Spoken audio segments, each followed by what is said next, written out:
Okay, welcome guys. I'm trying something new here on the Blue Planet Show. We're gonna play a video that this is video I shot over the last couple of weeks with the drone of my friends here on Oahu, and we're gonna watch it together and kind of moderate it, or do a little voiceover, talk about what's going on, and try to give you some pointers and beginner tips, more advanced tips, any kind of equipment tips we have. And then the conditions are pretty similar in all it's 3 different days, but the conditions are always like I would say between 10 to 20 knots about, it's pretty, some lighter moments probably, but pretty decent wind on those days. So I'm going to introduce myself first, and then we'll go around. Everybody just introduce yourselves. So my name is Robert Stellick, and one thing I love about wing foiling is just the community. Like, people are so welcoming and friendly. I love that. Hi, my name is Jason. One thing I love about wing foiling is having that freedom and not being able to paddle back to the lineup. So that's one thing I enjoy. Hi, my name is Daniel Kahanui. One thing I like about wing foiling is sharing it with a bunch of friends out in the water and running away from the crowd, and we keep pushing each other every single day. Nice. Jeff? Two things I love about wing foiling. So I like going in and out of the surf, riding waves, and then I also like trying new things, and that's what I like about our group is everyone's always trying new tricks and things, and that's what makes it interesting. So those are the two things I like. Nice. Jed? Aloha, I am Jed, and what I love about wing foiling is zipping around when the prone foiler or prone surfers are just sitting there waiting for waves, when we can actually see the waves and just stay on foil the whole time. I mean, it's just the best feeling. Yeah, it is an awesome feeling. I agree. So now, okay, so this is the first day out of 3 sessions that I was filming with the drone, and I'm going to start with Daniel, who's riding right here. Okay. So, Dan, actually, tell us what gear you're using first. Right now, I'm using a 4.4 Magic foil board from Glenn Pang, who shapes Photonic Country, and I'm on a 72 centimeter mast Armstrong with a 1050 front wing and flat tail wing in the back with a 50 fuse and 0 shim, and Armstrong A foil wing. 4.5 wing, right? Is yours? Yeah, 4.5. Yeah, 4.5 A wing. Yeah. And this is one of your signature moves, going backwinded. Yeah, sometimes I've been practicing it too, like going backwinding, like even when the wave is like breaking or steep, just to hook in like faster. I mean, just to get in, like even in the pocket, like really quick. It seems like it's also a good way sometimes to turn around without getting, like, sometimes when you drive, it's easy to get backwinded if the wind is light. Yeah. Then by pulling in, by sheeting in the wing, you don't get that backwinded. Yeah. Yeah. So I think this day the waves is kind of off and on, little small, but good practice. Yeah, I did a nice jump. Yeah. So my board is actually a 36 liter board, so it's kind of small. It's almost like my prone board, maybe just a tad bit little more volume, like 2 inches, 2 more liters of volume. So it's not your prone board. For prone surfing, you use a different board. I use a 33 liter board. How do you like that wing, Daniel? That hand wing? I like it. It's really powerful. Like I tried Ozone, Ansys, What else did I try? Wing ride, but I really like this one. The handles is rigid, and I felt that was important. Like before anybody came out with rigid handles, and Right. as I talked to Robert recently, like Robert says that he likes his handles rigid also. So I think a lot of the companies been coming out with these rigid handles. Um, and I like it because it's like it's super strong, and then there's two different bladders to pump. So the boom and then the leading the edge. Hmm. So Yeah, I have the Cabrina X2, and those handles are a little bit floppy. Some people don't mind it, but I don't prefer that. I mean, I actually prefer the boom. So I started on the Echo, and now I've got one of the Slicks, which are pretty nice. nice. So Jeff, that was just you on the one video, but you just got the new Ansys V2, right? Or the newest model? Yeah, so I was riding the original Ansys wing, and then I recently, a couple of days ago, I got the new Score wing. So we put it on top of each other, and they look exactly the same. So we didn't think there's going to be much difference, but there is quite a bit of difference. So it feels, although it's heavier, like a few ounces heavier because of the windows, it's actually has a lighter feel. So when you lift it off the water, when you're water starting, it pops off the water instantly, and then it feels tighter in your hands. So everything is similar to the F1 where they tightened everything up. It feels more responsive and more lively, and especially when you're riding the wave, when you go to luff it in the back, you just throw it back there, and it instantly just is in perfect position. Like the first Ansys and a lot of the other wings, you have to, when you throw it back there, you have to sort of adjust it. Sometimes it wants to dip, the front wants to dip down, but this one, you just throw it back and it's level perfect, and it's pretty much effortless. So it's a big improvement over the other one, I think. And so he basically tightened up the leech, and then he flattened the profile so it's faster through the air. Those are the two changes he made. Right. And then Leo is on that Dart wing. Yeah, it looks like that one has like so much V in it, right? Like it just looks kind of strange to me, that Dart wing. But I think part of it is just kind of has a pointy tip too, right? Yeah, I think the design of that was not really intended for waves. It's more for jumping and tricks and back loops and front loops and that kind of thing. Right. So, and getting Yeah. big air, because when you put it on a wave, it wiggles a little bit. I mean, that's what Leo said too, that it's really good for jumping. And then here's Corey, both Corey and Jason. You are both on the Armstrong A wings too. And Correct. Jason, you've been through a lot of different wings. You've tried a lot of different wings. So what do you like about the Armstrong that over the other ones you've tried? I think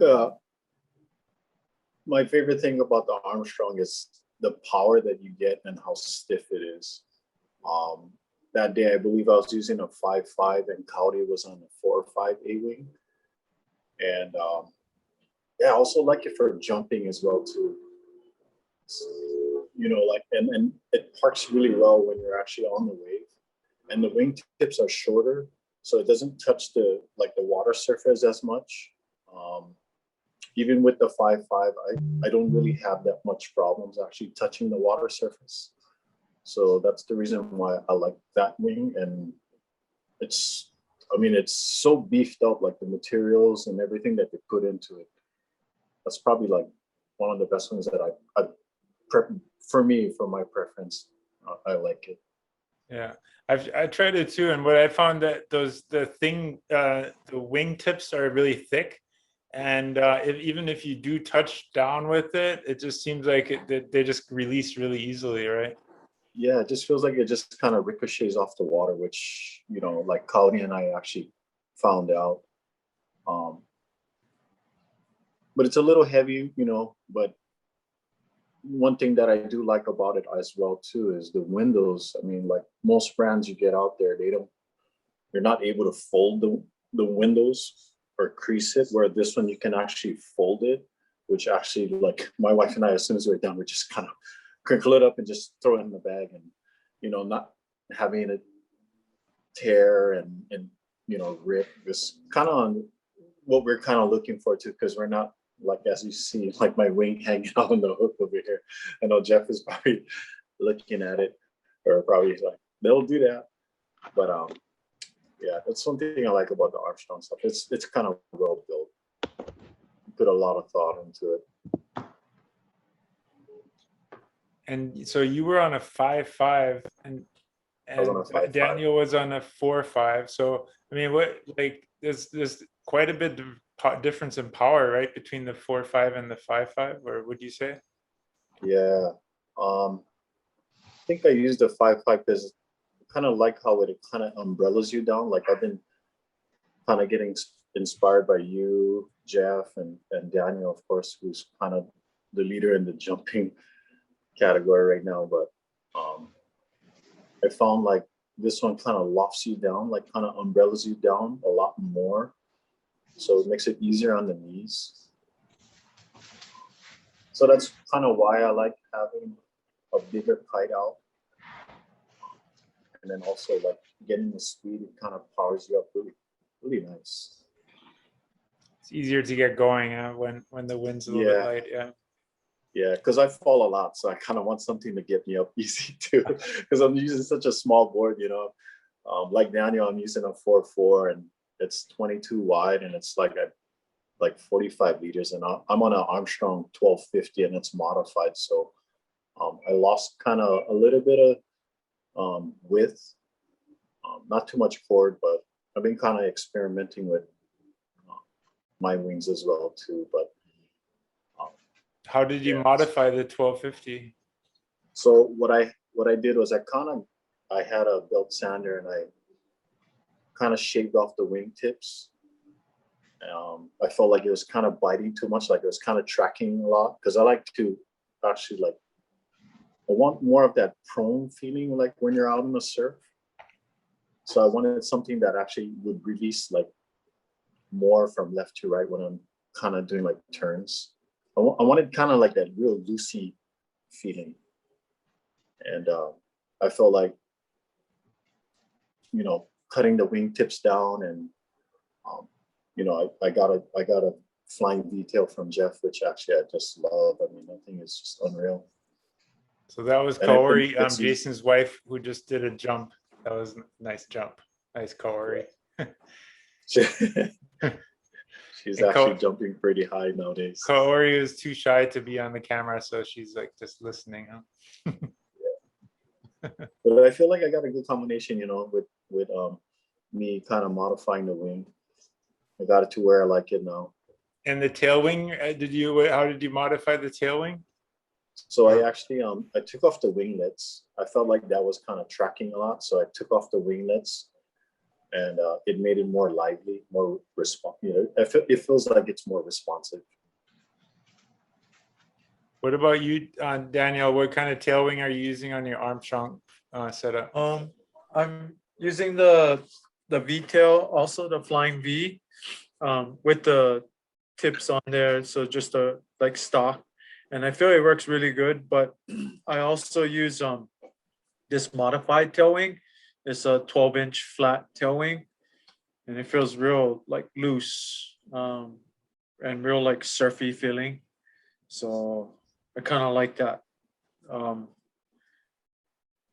That's the one that Nico made you, the totally flat. Yeah, so Nico made down. Yeah, and it's really surfy, like it can turn pretty much on a dime, but you need to really control it, because it can slide out because it's so small and flat, but it's really carvy. What length is your, I think you said, but what length is your fuselage? My fuse is a 50 fuse, and I'm using the 72 centimeter mass, which is the 28. But are you using the same setup for wing foiling and for prone foiling? And for prone, that's pretty much all I use is this, the whole same setup for winging and proning. And that's my favorite setup, like all around. Oh yeah, this is Derek.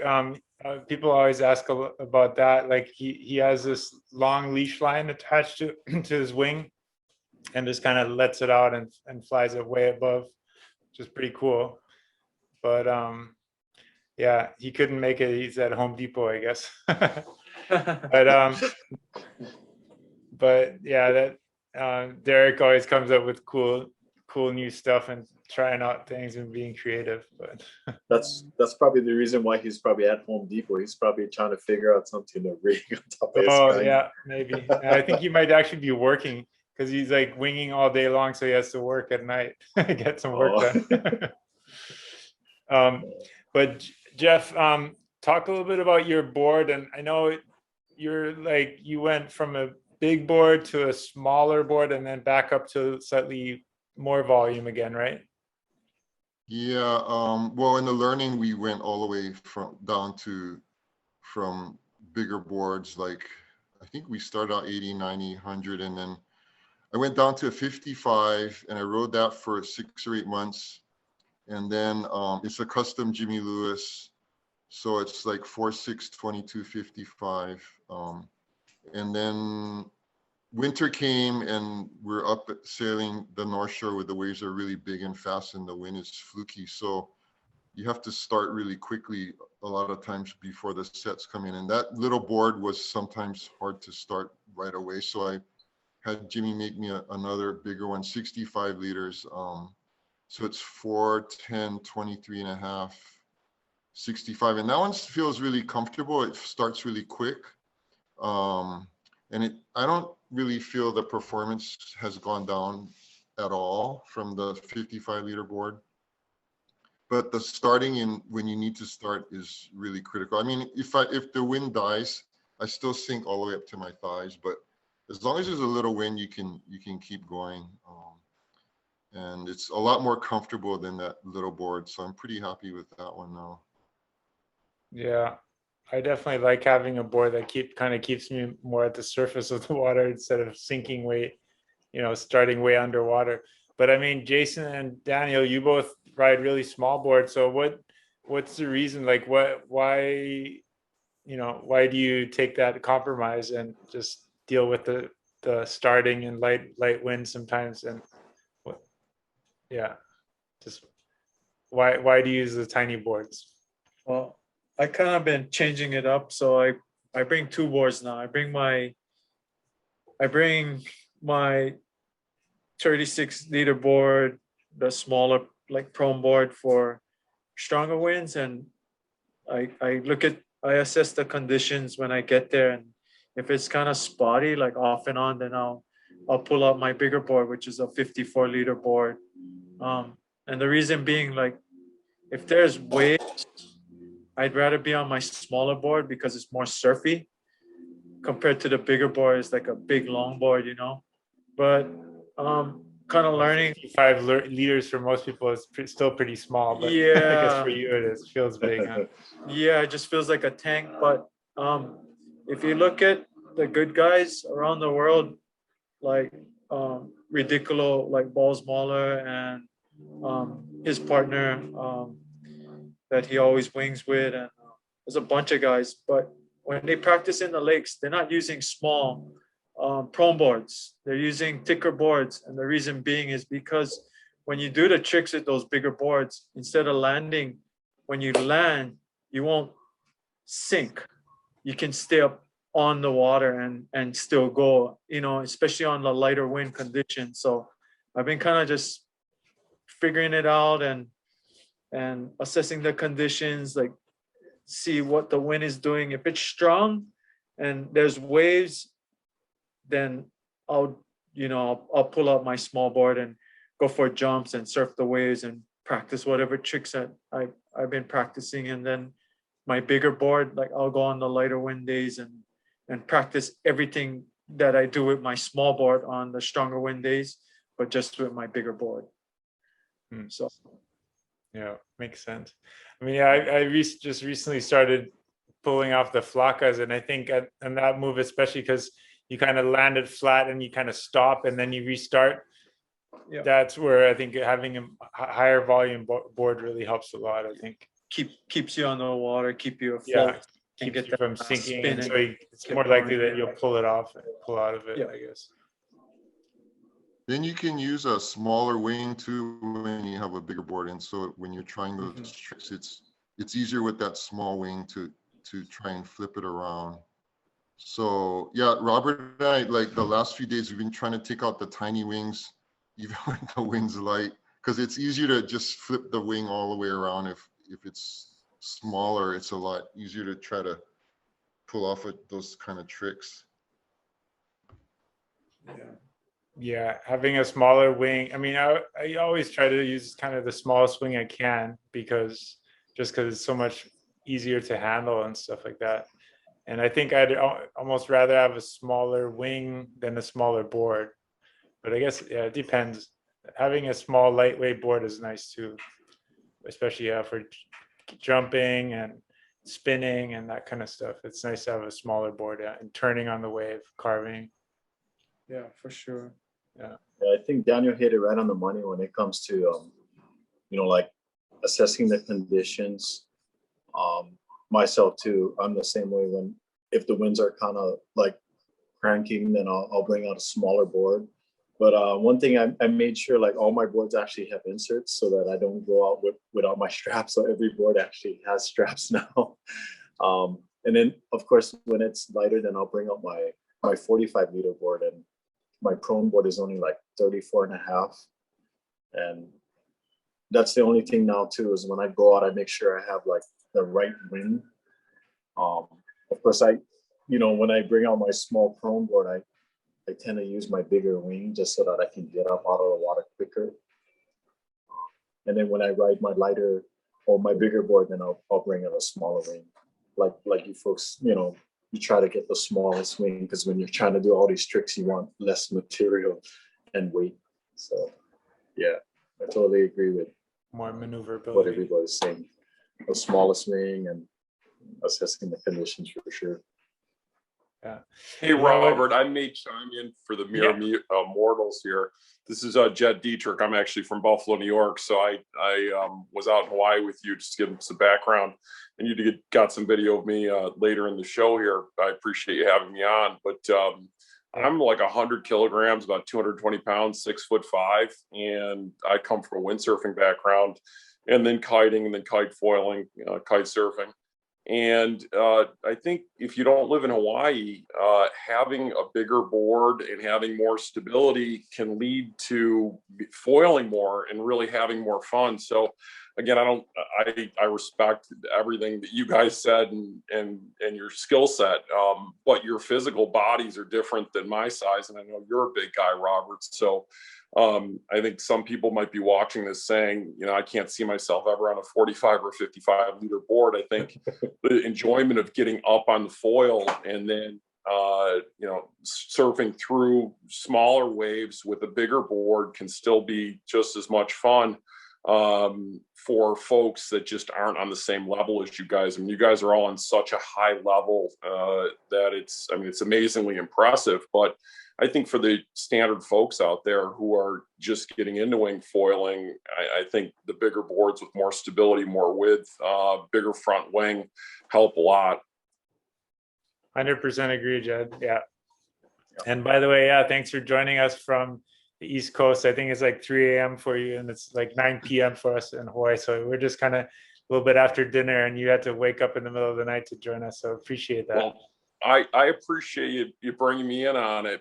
I was in Hawaii for 2 weeks just a couple of days ago, and I met you, obviously, and I got one of your Carver foil boards, 114 liters, and I was using that. I brought my hand wings, and I'm on an Armstrong setup. I've got a 2400 front wing and a 300 back wing, 72 centimeter mast. So I've got the big guy setup, and I think the criticism of that setup is it's not as turny.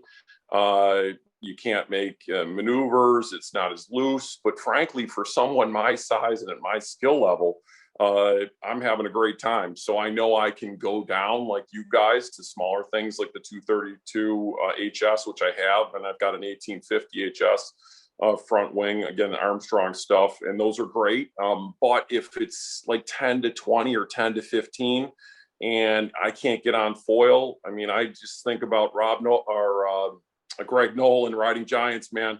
If you can't catch the wave, it means nothing. So if you can't get on foil, you're not having fun. So I go with the bigger gear, and maybe I can't turn as much. My skill level continues to go up with the experience, getting the mileage on the water, and then I'll go down to smaller stuff, just the way you guys have gone, even from 100 liters down to 55 liters. Yeah. And I mean, yeah, and starting on a big wing totally makes sense, a big foil, because it just allows you to start in lighter winds. You need less speed to get it going. And then also in a jibe or in a transition, you just have way more time, because even if you slow down a little bit, you can still recover and still pull out of it with the big foil. So yeah, and I would definitely say, like, when you're starting out, don't start on a small foil or small thin foil. That's definitely something you want to leave for later when as you get a little bit better. I mean, and I got what I find interesting too, I just wanted to mention is, like, for us here on Oahu, it seems like almost all of us in this crew, I think maybe except for Jeff, we always keep our feet in the same stance. We all have foot straps. We have pretty small boards. When I see videos of other places, people like either don't have foot straps, or they have like 3 foot straps and they always switch feet, and they have bigger boards, wider boards. And then they always have bottom handles, which we don't. None of us has the handle on the bottom, really. Like things like that. It's kind of interesting how just like different people see different things as important or not important, I guess, just from what everybody else is using around them, I think. So how is it in Buffalo? Like, what kind of equipment are people using on the lake there? Well, as I mentioned before we started, we actually have a pretty good spot for kite surfing, wing surfing, windsurfing, because Buffalo is connected to Lake Erie and about 20 miles south of Lake Ontario. And we can go, I've got about 40 different venues within between 45 minutes and an hour near my office. I'm actually a lawyer in Buffalo. I can get to a spot about 20 minutes away. So today, actually, I went there about 20 minutes away from my office. I worked until about 2, and there wasn't any wind, and there was a little thermal that came in on the Niagara River. And in that scenario, when you're looking at like 8 miles an hour to 15 or 16, I do not want to be slogging around on like a 90-liter board. I mean, I've got a 90-liter 6'4" starboard 25-inch hyperfoil board, which just makes life so much harder for me. So what I prefer actually is a Jimmy Lewis. It's 114 liters. It's a Flying V, which is a really nice board. It will slog for me decently. And again, I'm speaking windsurfer language, but I think that's the language that goes with the wing foiling, because the crossover with the muscle memory from the windsurfing is just, I mean, I've been windsurfing like 15 years. I started windsurfing about 10 years old, from about 1980, 79. And then I kited in about 06, and for 15 years or whatever, 12 years. And then this past year, I switched over to wing foil.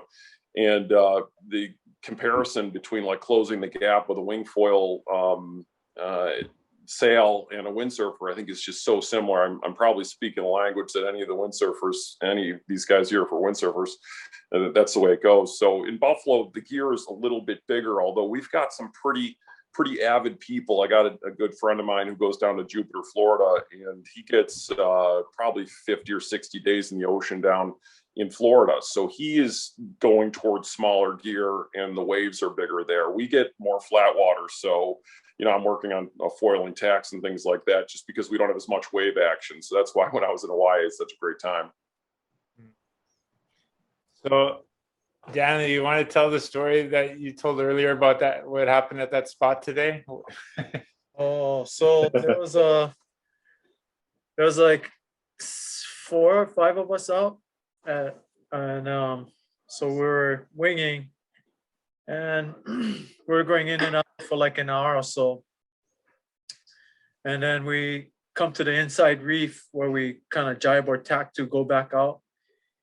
And we turn right by that reef, and our friend Todd Bradley says, "Daniel, there's a big shark." And I was like, "What?" And he was like, "Yeah, it's 8 feet, just went under me."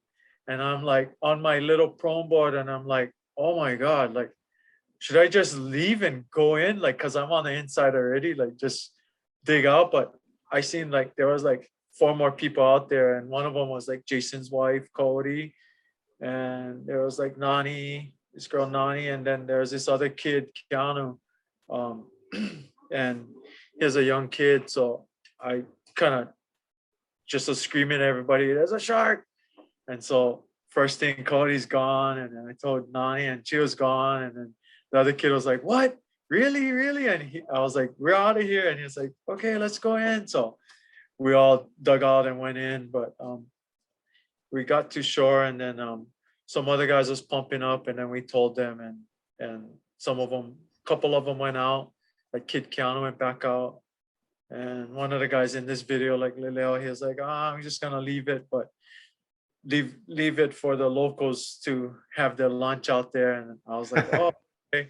And so Todd said the shark was huge, like 8 feet tiger going underneath his, and so that's where we fall. It's like right inside there all the time because that wind is light. Yeah. Yeah. They like checking out the foils too. They think it might be Yeah. I'm not sure what was going on, but it's scary. And like I got a big gash on my foot from the foil, and I'm like, "Oh, I hope it wasn't because of me, like all the blood," but I don't think so. But it's pretty nuts. Yeah, pretty crazy. I wish I had a bigger board. I could stay on the board. But like again, like I was like when Jed was talking about his 90-liter board and whatnot, I think for like guys that do it in the lake, their boards need to be thicker than the guys here like in Hawaii, because again, I think the saltwater and freshwater is different. Like when Totally. I used to go surfing in California, I took my regular board from Hawaii up, and I was like, "Oh my God, I can't even surf. I can't even stand on this board. It's sinking." So you with the California water, mainland water, you sink a lot. Whereas like here in Hawaii, we can go with the less, that small leaderboard. So everybody in the world, they trip out like, "How do you guys ride that thing?" It's because our water, like the salt water, it has more flotation. Yeah, that's the thing. And I don't think people would understand that until you come here. You can feel it, right, Jed? When you got Yep. here. Oh yeah, Kahala is a great spot. I mean, I've been watching your videos, Robert, for again last 8 months or so. Because when I started, I got a wing foil set up about 8 months ago, and I just went all in and watching these videos, and I see that they're at Kahala, and as you know, I emailed you and said, "Where are you at?" So when I first got to Hawaii a couple of weeks ago, and I showed up, I think I met Daniel the first day, and he was super friendly, total aloha the whole way. Gave me his cell phone number, and he's texting me every morning like, "Okay, we're going to go out." So, I mean, you got a great spot. And then the one day you said we were going over to Diamond Head, and that's actually where I think I'm in some of this video around 33 minutes. And that was just a great experience over at Diamond Head. That's nice wind over there and good waves. Yeah. And here's Nani. She was also out at Diamond Head with you guys, but I'm pretty impressed by Nani. I mean, I guess she could kite surf before she started wing foiling, but Daniel, you kind of helped her teach her, right? Wing foiling. I did from prone foiling to winging. And she pretty much learned to wing foil on a pretty small board, right? I mean, she never really started on a big board, right? No, she hated the big boards, and like so like she had a small Armstrong board that she bought from a friend, and I let her use one of my wings, which is a 4-meter ozone, and surprisingly, that one never popped, never had bladder issues. That one's pretty solid, but she's been using that, and like she pretty much, I mean, it's taking off. Like we got a good group of girls at Kahala that's pretty much ripping, like Nani and Coyote, and then Tati's coming over from Kailua now, and she's ripping. So, I mean, that's the three girls that's just gonna be pushing each other. Like, I don't see any other girls on this island as good as probably Coyote, and Tati's coming up, and Nani is just, I mean, she finally got foot straps today, so Oh yeah. I'll see how she does with the jumping. But yeah, I mean, they're Yeah, I going mean, and just something going for it. yeah, something I wanted to just mention to women too. Sometimes women think that you need a lot of upper body strength and whatever, and No. that they're disadvantaged, but it's really more about finesse. And if I think a lot of times, if anything, women are probably more, more balanced and coordinated than guys in a lot of ways. For her to be able to do this already after only 2 months or whatever is pretty impressive. Yeah, Totally agree. I gotta say, like, watching like the ones who get really good, the ones who want it, they put the time out in the water, and it's not 1 hour and then go in. They're out there like like Coyote. I watch her and she's out there like 3-4 hours, and Probably sometimes, more than anybody else I know. yeah, I mean, More than probably, Jason. and then she'll probably do like 2 hours, go in, and her and Jason will go like have lunch and drink and rest, and then go right back out. I mean, that's the only way you get better, is the more time you put in it. And unfortunately, some of us got to work. Sorry, guys. Yeah. But I seen Cody today, like launching off of some waves, going pretty high with her jumps, and I never seen a girl like do that. Like I mean, maybe like in Maui or like on Instagram, but live, I was like, oh, pretty impressive. She's jumping pretty high from flat water to jumping off waves, and she's getting pretty high. And I was like, wow, she's getting good. Yeah. Awesome. Yeah. Yeah, that's fun to see. We don't have any women that are winging in Buffalo. I was trying to get my daughters to do it today, but they weren't buying it. So this is up at Diamond Head. So I've got that Cabrina kite there. That's you right there, Jed. Yeah. That hand wing. And that's kind of got the floppy handles, but I put an Armstrong bar between it, which tightened it up a little bit. But if you said, is that my favorite program? I would say probably not, just because it's just a little bit loose. But the handles have like a rigid part in the middle, right? So they're stiff in the middle, but then the connection between the strut and the handle itself that's where the looseness comes from. Or I've never tried well, it. It's actually two long handles. That's a Cabrina X2. It's got a long handle. It's about, 14 inches in the front, and just two little webbing straps holding it in. And then there's a separated area about 4 inches and another one. So what I did is kind of far apart too. Yeah. I took the Armstrong bar though and put it between the two to try to tighten it up, which helped a little bit, but still, I don't think it's the optimal arrangement. I actually really like the slick situation with the mini boom. I would really rather have more stability, a stiffer program. I know it's not as good to flag out, that's for sure. But for like foiling tacks and pumping up onto the wave or getting foiling, I like that. But I'm getting more into the wave stuff, so I'll be back in Hawaii in a couple weeks. So we'll see how I can get that to work. Yeah, I mean, I tried a prototype of the slick, and I mean, obviously as a windsurfer, I love having that rigid boom. But I did find that too, like when you luff it, it doesn't, like the profile doesn't luff very well. It stays kind of rigid. It has this really rigid, stiff profile. So even when you luff it, it's like a really thick, kind of heavy wing, and it doesn't really totally depower, right? It still feels like it has pull on it, even when it's luffed it somehow. Yeah. Is that how you feel about it too?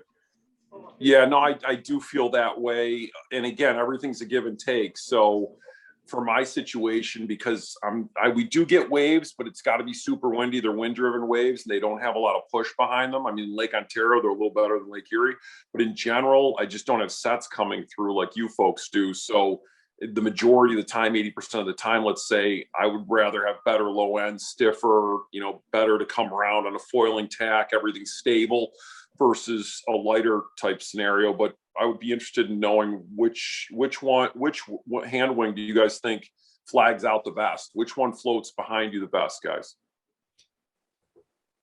Well, I mean, for me, it's kind of hard to say. I mean, I tried a lot of different wings, and some are. I mean, you always have a compromise, and a lot of people think, oh, I just need this wing or I need that equipment and this and that. But I mean, a lot of times, I think the current generation of wings are all pretty good. It's not like there's some. I don't think any of the bigger brand name wings there's any bad ones really. It's just they have different things that they're good at and different things they're not as good at.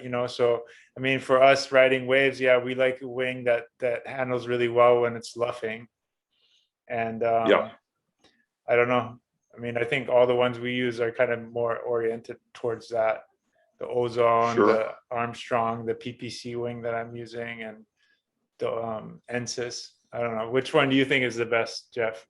You've tried a lot of them too. Um, I think I agree with you. They're all really good, except just recently using that INSIS score. That one kind of stands out now just because just getting it into that position is so quick and easy. Like when I was using the first INSIS wing, sometimes when I put it back, it would dip and flip over, and then you got to flip it back. But this one, you push it back there and it just instantly goes into the perfect spot, and it feels effortless. So so far that's the best one I felt in terms of getting it back there for flag, and it just stays there. You don't even really know it's there. And you can, like that one and the F1, you can actually let go of it and just hold it by the leash. I guess they call it walking the dog. And so, it'll just park up there without even holding the handle. So I think for me, those are the best two ones I found. So especially that new NSYS, I'm really liking that one. Yeah, and I think that happens with a lot of wings, especially if you're going kind of fast and a little bit upwind going upwind on the wave. If you let go of it, sometimes it still has kind of power in it, and then it tends to want to, yeah, like you said, like the leading edge wants to dip down, right? And you kind of almost have to force it into neutral. Yeah. So yeah, that's cool. That's good to know. Like a lot of the wings, I'd have to let it go back and then pull it forward so the air feels under it. So then the front wouldn't dip. You have to do that backward forward thing. But this one, you just throw it back there and it's instantly perfect. Yesterday I was talking to Eddie, and he said that the PPC wing, which kind of has a real nice neutral handling, and it kind of stays level by itself. But he was saying he was having a hard time tacking it because when he puts it over his head, it just kind of flies level, and it's harder to kind of make it switch from one side to the other side, So I was telling him, yeah, I kind of push it over in the tack, so I push it over to the other side so it doesn't get parked in that flat position, because once it's in that flat position, it's really hard to get it back out of it somehow. Yeah, I thought that PPC wing was really nice. Actually, it was well balanced. It flew really well. Yeah, like you said, they're all really good now. This second generation of wings. Yeah, I mean the older duotones, they definitely, like the first wing foil that I had to pretty much always hold the handle, because like if I held the front handle, it would just kind of start flip flopping and then just flip over on the wave. So that was like a totally different style of winging, but it still worked. I mean, it's not like it was terrible. And that one actually was really good for tacking, because it would kind of just tick tock over by itself, almost like it had so much V in it that it just wanted to kind of flip over from one side to the other by itself. You didn't have to push it at all. It just did it by itself. So how long ago do you think that was that you were still riding that thing? It wasn't that long ago, right? Like a year ago, yeah. Last summer, I think is when I got the Echo. Yeah, last summer. And then when did you start riding the PPC? The PPC, I got the first one in early this year, I think. Okay. Yeah, 2021. Yeah. So I mean, just within a year, your sailing has kind of evolved a lot, right? From holding the front of the duotone till now, you're doing a lot of things differently, right? The PPC, and then you're trying the flockas and all that, right? So. Right. Yeah. I mean, definitely having a wing that handles well, it makes a difference, especially if you're getting more advanced. But I would say for a lot of people, don't obsess over having the perfect gear, because it's more about the time on the water and get practicing and just getting used to it and making the most of it. Like everything's gonna have some pluses and some minuses. Like it's hard to have everything in one wing. Like a wing that's better in the waves might not be as powerful, or might not go upwind as well, or whatever, for flat water and so on. Like I think that's where a wing like that duotone slick is a really good flat water wing. It's powerful, it's compact, it's good for like kind of flat water, going back and forth and going fast and stuff, but maybe not as good in the waves. So, and I think that's where duotone, they have that slick for those kind of conditions, and then they have Echo, which is more of a wave riding wing. That's what Ken Winner said. That's he designed the Echo more as, and not the Echo. What's it called? The other one. Jason, you had that one, the Unit, right? Unit, yeah. Unit is more of a wave wing, right? Yeah. Yeah, I think Jed hit it on the head. I mean, if you're not having fun, if your equipment's holding you back from having fun, then it's not happening. So that's kind of the primary thing in terms of buying equipment. You got to buy what's right for you, where you sail, and be realistic, so that you're on foil, like Jed was saying, and you actually that's what it's all about, having fun. So yeah, I had a friend actually here in Buffalo. I started on Go Foil Maliko 280 because, again, I'm like 220 pounds, 6'5". I mean, I'm athletic and I'm fit, but I wanted to make it as easy as possible. And I got out on that thing, and the first day I went out, I was foiling, going back and forth. I was almost foiling through turns the first day on that Maliko 280. And a friend of mine who's actually a very competent kite foiler, I mean, he's an excellent kite foiler. He was on Moses kite foil equipment. He went like right to the 99 liter Armstrong with like an 1850 HS, and he farted around in the water and got dragged, and he didn't have a good experience at all. It took him probably 4 months where I pretty much got right on. And I would say our skill sets were very similar, but he didn't start with big enough gear. And I think it wasn't as much fun. Now he's doing pretty good, but he went to that V-tail right away. And I don't think he should have gone to it, because he was out the other day and he couldn't get up on foil, and the V-tail doesn't have as much square surface area. So if you're pumping, it's not going to pump as well as the 300. So I think you really got to look at your conditions for sure. Yeah, that's a good point. I mean, I think you shouldn't worry too much as a beginner about buying the advanced. Like a lot of people are like, oh, I don't want to outgrow my gear too quickly, so I'm going to get more advanced stuff. And then, but like you said, like a lot of times it just leads to struggling. But on the other end, there's people like Nani who started on a small board and got some good instructions from Daniel, I guess. But she never really had to use a bigger board, so she kind of figured it out right away from the start on a small board with a smaller foil. So that's pretty impressive. But she also has a background in kiting and water sports background. Yeah, she's been kiting like, I don't know for how many years, probably like 10 years or so, and now she don't even do it anymore. She just wings like 3 sessions a day. I'm like, you're nuts. So Daniel, when you first started, I think I remember going out in Kailua with you and a few other guys that were just starting, and we were practicing on the beach and stuff like that, and you had this huge stand-up paddle board. It was a 7-8 like a stand-up paddle board with a foil box in it, and I had to drag that thing like, what is that, from like the kite area all the way back up to the boat ramp, probably like over a mile. And I had a lift wing, which is like a lift 200 surf, and that thing couldn't lift that thing at all with a 4-meter wing. And I'm like, so like what you guys was just talking about, I think you got to go big, or like they say, go home, because it's not going to happen.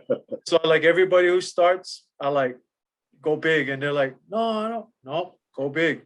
Everything big foil, big board, big wing. And that's the easiest way for you to, pretty much get up on foil. And you learn faster, you progress faster. Yeah. So like it took me 1 month, because I went lift 200 surf wing, 4-meter ozone wing, and a 7/8 board, and that's not a good combination. It took me 1 month to get on foil, which I was about to quit. I was gonna quit. I was telling Jason and my other friend David, and they were like, "Don't quit, don't quit." And I was like, I think I'm gonna quit. And sure enough, our other friend David, he quit. But my other friend Mike, that's in Florida, we stuck it out, and we're still doing it.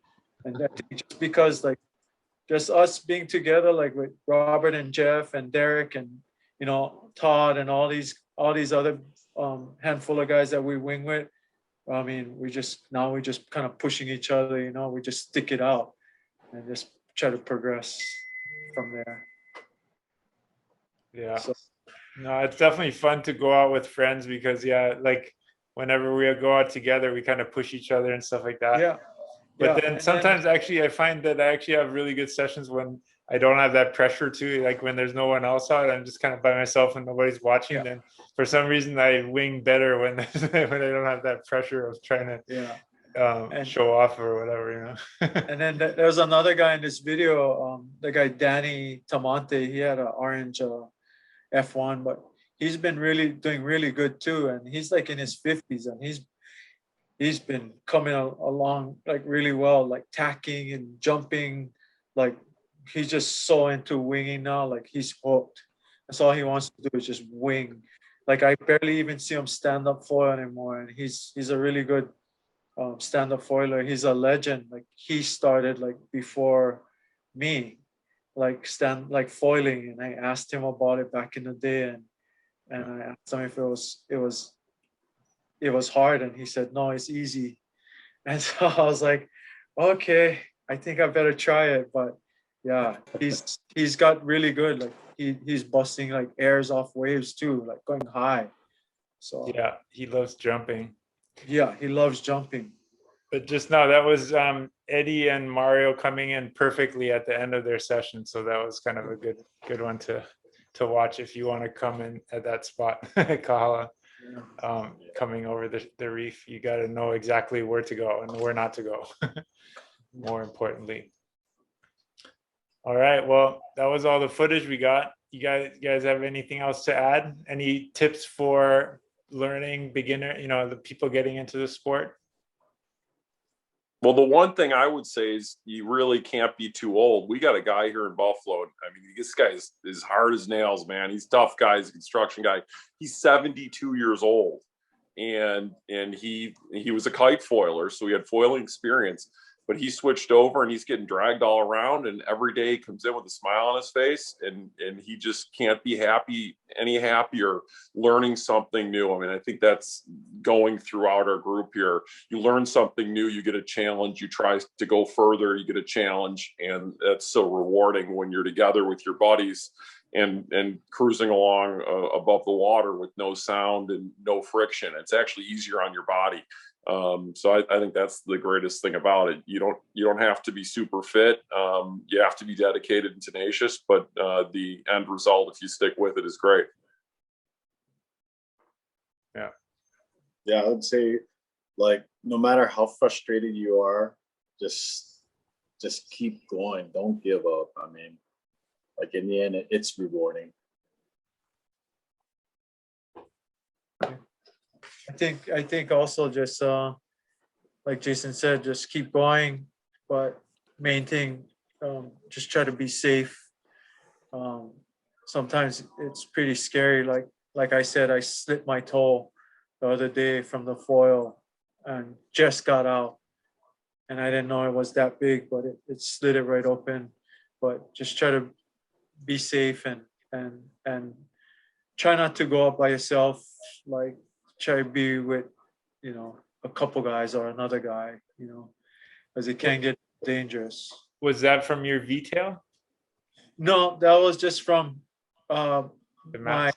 don't know what part of the tail, but I was using the flat tail, and I'm thinking is when I fell because the wind was light, with a shorter leash, which is only like 4 feet, it tends to sling back at you, and so it pulled back quick on the water when I came up, and it sliced my foot. I'm thinking I'm might have to start getting a longer leash. I had one before, but I just changed to a 4-foot leash. But I think 4 foot is too short. Yeah, I mean that's what I like about the retracting leash Yeah. is that your board just stays away from you until you want it back again. Yeah. So I'm kind of looking at that too, looking into that, like trying to get a long, maybe go to back to a longer leash, at least a 6 foot, because I think the 4 foot is just too short. It always comes back at me real quick, or like it'll come back, but then the board will flip upside down because it's whipping back. So the board would just spin upside down and the foil will be in the air because it don't have enough drag. Yeah, And it's that's like, dangerous for your wing, right? yeah, for my wing. And when I come up, I see it like coming at me too sometime. So kind of, I think I might change leash for sure. Jeff, any Yeah, I pointers? guess if some of you are sitting and watching this video and you haven't even started winging and where you're thinking about getting into it, so you know, there's a bunch of us who do lessons. Daniel does lessons, Danny does lessons, and we've seen the progression of how people learn. So if you can find someone to help you, that's very helpful. They don't have to be a professional instructor. You can find one, that's great. But if you don't have one in your area, find a experienced winger. And because there's certain safety things about winging that you need to learn. And then it'll make your experience a lot more fun and then a faster learning curve if you get good instruction. Because like you could, like when Rob and I first tried to wing, the first thing we did was a 5-mile downwinder, and we sort of figured it out along the way. But that's not really the way to do it, because you know you can get stuck out there, or your board can flip over and puncture the wing, and then you're stranded. You know, so there's things like self-rescue leashes and all these safety things that you need to learn. So yeah, find someone who you think is competent at your beach and ask if they can give you some pointers, and then get the proper equipment. Like Jed was saying, you might need some bigger equipment. And then you can also do things like learn on a sup board. Just get a sup board and just practice wing handling on that. You don't even need to have the foil, and then incorporate the foil later. So yeah, so getting some kind of advice is very helpful. If you cannot do that, then Rob has a whole bunch of really good videos that he's posted, and there's other good videos online about how to wing. There's a whole series by Ozone.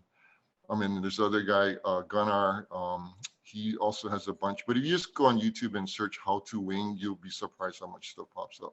But spend some time investigating and researching that and learning before you go out.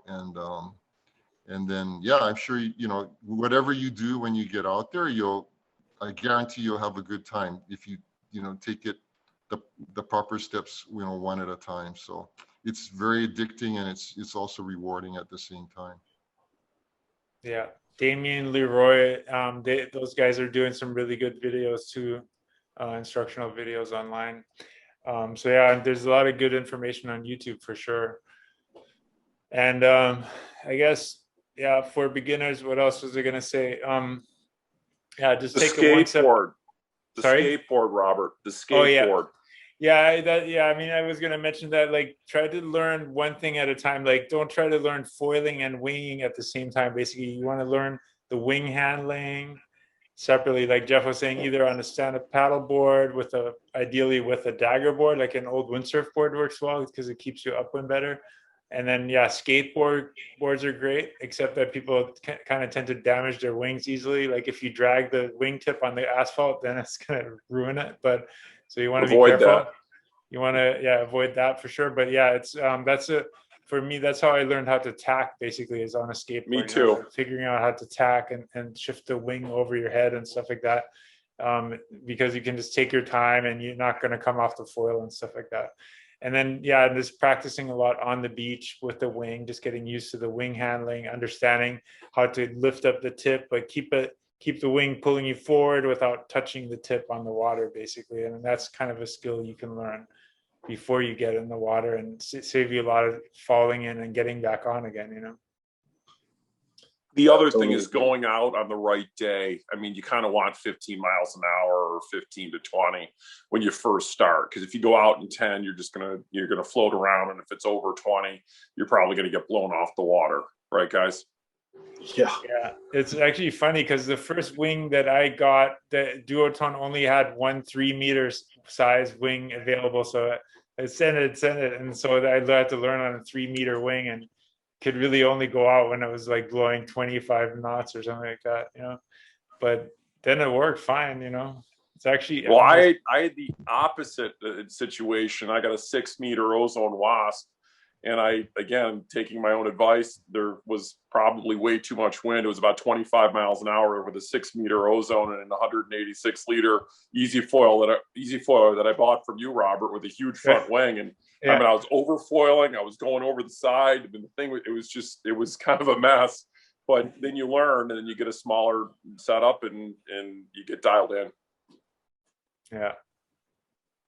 And I mean, yeah, one thing that's really cool about wing foiling is that it's just like it's not as aggro as surfing, or like it's just everyone's welcoming. There's like plenty of room. There's like a lot of places you can go. You can ride waves that other people don't really want to ride anyways. Or there's like at Diamond Head, we just go off to the side where none of the surfers want to go anyways because the waves are too soft over there. But yeah, it just allows you to kind of get away from the crowd, like Daniel was saying, and you don't have all the you're not like packed at a point where the wave breaks and everybody's like shimmying to get the perfect spot to catch the wave and so on. I mean, it's just more you get more time on the foil and more time having fun and not stressing about stuff, I think, so it's a great way sure. to get. Yeah, sorry, go ahead, Jason. Yeah, you don't have to paddle. I mean, you just catch a wave, and you don't have to paddle back out to catch a wave. You just hold on to the wing and get back out and get another wave, and it's pure enjoyment. And just hear everybody cheering each other on, and Well, do you guys it's notice? super fun. Do you guys notice when you're over at Diamond Head and all the surfers, the prone surfers, are just laying in the water and they're envious and they're looking at you like, geez, man, like I got to paddle for waves and wait for waves and I can't see waves. I mean, that's the thing I just love about it, because you can just zip all around. You're really, if it's windy enough, you're never really in the water unless you're doing a trick and fall. Well, we have this good spot here, which is like a foiler's paradise, and it happens in the winter. It's called Kahana Bay. And when that thing is smoking with wind, we get about, and good waves, we get about like 60 guys out in that bay of foilers. Awesome. So now us wingers started winging. They hate us because we go way out and come in on like bumps. And I get like texts, like messages like, good to see you out there, but I hope next time it rains. Like kills the wind. And I'm like, well, we get like, I told my friend, you should try winging. And he said, no, I don't like it. And I said, okay, well, I'm just going to catch 20 waves to your waves at Kahana. He's like, no, you're not. And I'm like, okay. So I showed him, I'm going to catch so much waves. You'll probably only catch 3 for your whole 2 hours. So yeah, I mean, that spot too, because it's blowing onshore, so it's really hard to paddle back out. Yeah, it takes a long time to get all the way back to the outside when you're paddling, and even pumping out is hard too, because you're pumping into the wind, right? So it's like so hard, like exactly. So when we get like people like us wingers from the South Shore and then the North Shore guys come down and we meet up at Kahana and we're winging around like all the foilers, we just got big smiles on our face. I'm like, yippee! It's a day. Yeah. Just go off. Yeah. Right on. Any last words? Appreciate your stoke there. Thanks for including me, Robert. Aloha. Yeah. Thanks for joining us, Jed. Yeah, Jed. Can't wait for you to come back in August. Thanks, Daniel. You Robert, guys are so welcoming. I mean, it was just, I had the greatest time. And again, I just met you guys a couple weeks ago. Robert and I have been going back and forth, but sharing the stoke Yeah. and being on the waves with you has just been amazing. I just had a great time. So thanks for Yeah, your aloha. I appreciate it. you did Yeah. super good. I was amazed how you like switching stance and whatnot. I'm like, I can't even do that. Like I should be practicing that. Like, it's so I'm frustrating. sure you could, but again, we don't have the waves, so we do different Yeah. stuff. I was funny. I was Yeah. talking to one last little tip here. I was actually learning how to go with my feet right next to each other, like my feet right underneath my shoulders. So that helps you get your fore and aft foiling and your side to side foiling, and it kind of makes just everything a lot easier in terms of switching feet. And I may be telling you guys something you already know, but for folks out there who are just going from foiling to jibing to learning how to tack, that's a great way to get your balance in order and to kind of keep your feet together and actually go through the jibe both ways with your feet right next to each other, right underneath your body. And it's a great way to kind of learn, and then you switch your feet. Yeah, I think here on Oahu, like there's only like a handful of guys that can switch. One of them is Jeff. I think Zach and Glenell can too, right, Jeff? But it's so hard. Like the rest of us, we don't even want to try. Like I tried and I almost ate my foil, and I'm like, I'm over this. I'm gonna stay like, Yeah, I'm I gonna tried stay it on and my I was like, nope. Yeah, it's not. It's so hard. Well, I think you have to learn it on a bigger, more stable board where you can like touch down and switch your feet. And I did it one time like on a 6.0 and a bigger, wider stand-up paddleboard, and I could do it at like Hawaii Kai in flat water. But then on a smaller board, I was just like, yeah, it's like impossible. So Yeah, I it's kind of so gave hard. up on it again. Yeah, Yeah. I think it's the kiting background, so that's why Zach and Glenell switch and I switch. But for those of you out there, we have this Oahu Wing Foilers group. It's a WhatsApp chat group, and there's some hilarious back and forth going on over there, as well as some awesome videos and photos being posted. But the one recurring one that comes up is switch, and there's basically the prone foilers they pretty much don't switch because they're used to just staying in one stance. And then the kiters, like they're pretty used to switching from kiting. And then, so the topic will come up, switch. And Derek's the most notorious. He goes, what? No need switch, right? So, and then Zach and Glenell pop in, well, what's so hard about switching? So is it recurring? Just so you guys know, it pops up every so often. We get this switch controversy popping up on our chat group. So it's not only on this talk here, but it's on that chat group. And in the whole community on Oahu, it's kind of interesting, I've noticed. Yeah. No need to switch, right? Derek's famous last word, No, but no I need. gotta say, No like need. switching. I see the pros and cons of it. Like, I mean, if you switch and you're going out to a wave, you better make sure you're switching back to your regular stance, because you're not going to surf that wave in a switch stance. That's what I do. It'll be Yep. hard. So you Yep. better make sure you're on your game, because when that wave is coming down, you don't want to be stuck like getting mauled by that whitewash with your wing. And I can see, so that's why I can see like Derek's part. It's like, don't need to switch because you're just going right into the wave on your good stance. But on the other hand, like Glenell and Zach, where they talk about switching, as I look and I see Jed and Jeff and Zach and Glenell, like when we're out, I see them like sheeting up wind so hard, and I'm like on my toe side, I'm like, ugh, and I'm losing ground, and I'm like, I wish I knew how to switch, because you guys just pull up like way ahead of us, and it's like, that's not fair. I got to learn that, but it's so hard. Like I just don't want to pull the trigger and even practice it. Yeah, the only time I actually do it is just if I get blown way downwind and I have to go way back upwind again, or if we're going out at Diamond Head, then you can just go way out and one tack switch and go all the way up to the break. So that's the only time I ever switch, because you're right, Daniel. If you once you finish your tack, you got to jump your feet and then go back out. So you got to make that jump basically. Right. Yeah. Right. If there's waves right before the wave, Yeah. that's kind of sketchy. But yeah, I see Jeff, like he goes way out to see like the whales, and I'm like, oh my god. Then he starts coming back in like on his switch stand side and just sheeting in like hard. And I'm like, oh man, like even getting up, sometimes I used to see him just get up on his switch side, which is pulling him like almost like like straight into with the wave. And getting up with the wave, it just makes you get up on foil easier. And so I'm like, oh man, I wish I knew how to switch, but it's just, I don't know. I don't want to pull the trigger.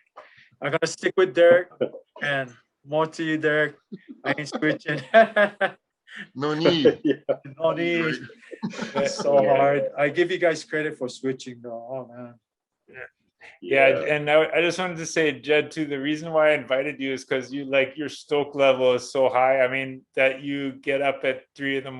to be on a Zoom call with us and just like emailing me like 5 times a day about your new board and whatever. So I mean, clearly Thanks, you're man. very, very excited about wing foiling. It's cool to have that kind of stoke level. It's just great to be with people who share passion for being outside, getting exercise, you know, getting those endorphins going. I mean, I totally like Damian Leroy because he talks about a lot of fun stuff like getting out there, share the stoke, aloha, treat others the way you want to be treated.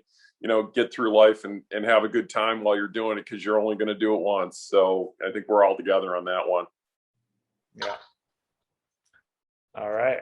Well, I think that's a good note to end it up on. Thank you everyone for watching the video, and Aloha. we'll see you next time. We'll have to do this again. Thanks, everybody. Next time we have some good footage, we'll show it again. Thanks, Thanks, Robert. guys. Thanks Aloha. everybody. See you guys on the water. Have a good Thanks. night, Yeah, guys. for sure. Yeah. Bye-bye. Bye.